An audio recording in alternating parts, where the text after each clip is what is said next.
the sci-fi, the people who watch sci-fi, because they were just, well, you've watched this film, you've watched that film, it can't possibly be true. And I find that people who follow science fiction are the biggest skeptics of everything, because they think you've borrowed it from a film. Well, this is it, isn't it? Yeah, so films, Neil, I mean, a lot of them seem to have rewritten history. Well, yeah, I mean, this is another thing. I mean, obviously, not everybody takes films seriously, but there's numerous examples of where films have just completely rewritten history. I mean, there's things like the American films, like, you know, Saving Private Ryan, Pearl Harbor, things like that. But there's also things that have been absorbed into sort of historical fact, like the storming of the Winter Palace during the Bolshevik Revolution, 1918. You talk to anybody, even people interested in communism and Trotskyism, and they'll say, oh yes, no, this was a very important thing.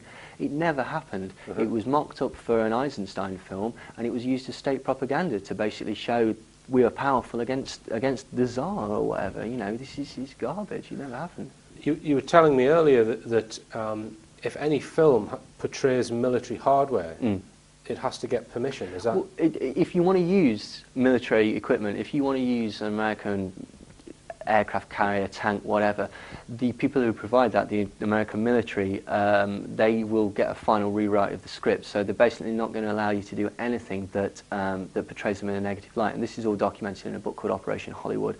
Right. You know, many films have basically had the scripts, characters, plots completely rewritten to sort of, you know, formulate to the military propaganda, which makes you think how much of a say do they get about it, and especially when you're thinking about sort of war films, films like Executive Decision and True Lies and things like that.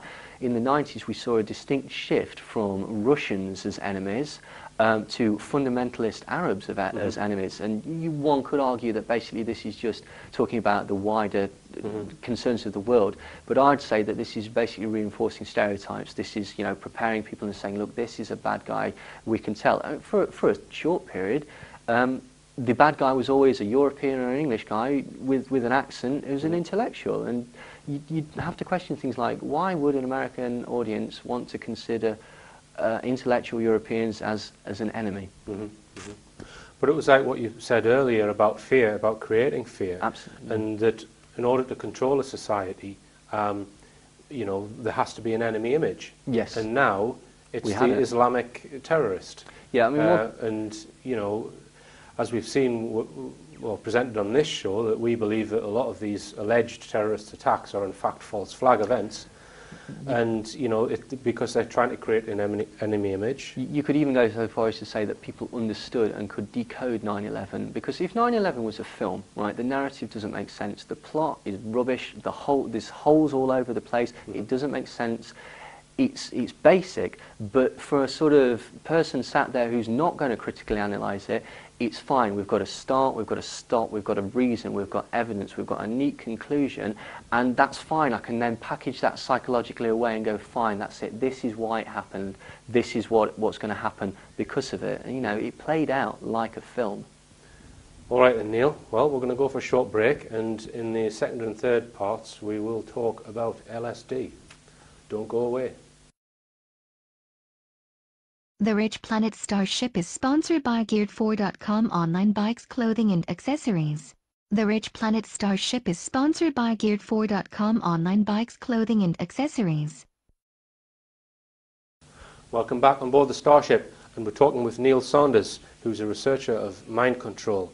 Now, we've been talking about the media and specifically how TV, film, adverts, etc. control people's minds and make them feel, you know, that they belong to a particular, you know, culture or what have you. So, you know, what would you say about, I mean, has it always been like this throughout history, or, you know, I mean, when has it started? Well, I think people plan it. You know, if you look at Edward Bernays, he's basically the father of public relations. He was the nephew of Freud, and if you want to get interested in marketing, advertising, public relations, you need to read Propaganda, which is by him. It's literally the Bible for public relations. And I'm paraphrasing here, but essentially he said that none of your thoughts are your own. Your minds are moulded and your tastes are suggested. All your ideas are formed by people that you've never met, that have agendas that you've got no idea about.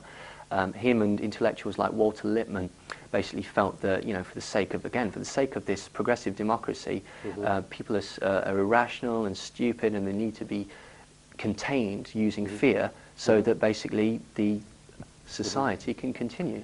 It's rather patronising, isn't it? Yeah. You know, that people in these positions think that they have to control.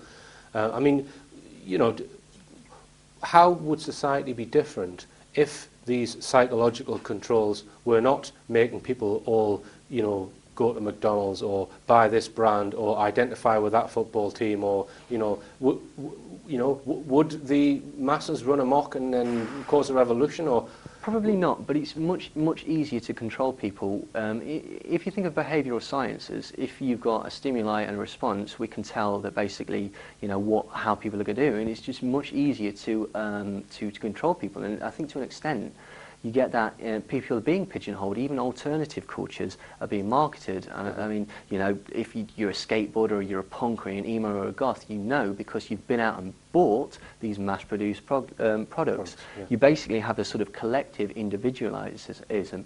And the problem is that when you put yourself to an ideology like that, it's very difficult to get out of it. Aside from the fact that you're basically in a herd, and it's very difficult to stand up against the herd, it's difficult to criticise something that you love. If, for example, during the World Cup, it's difficult for some people to basically stand up and say, we're not very good, because we're in that mindset of this is our team, this is who we are loyal to, and this is basically what we would do.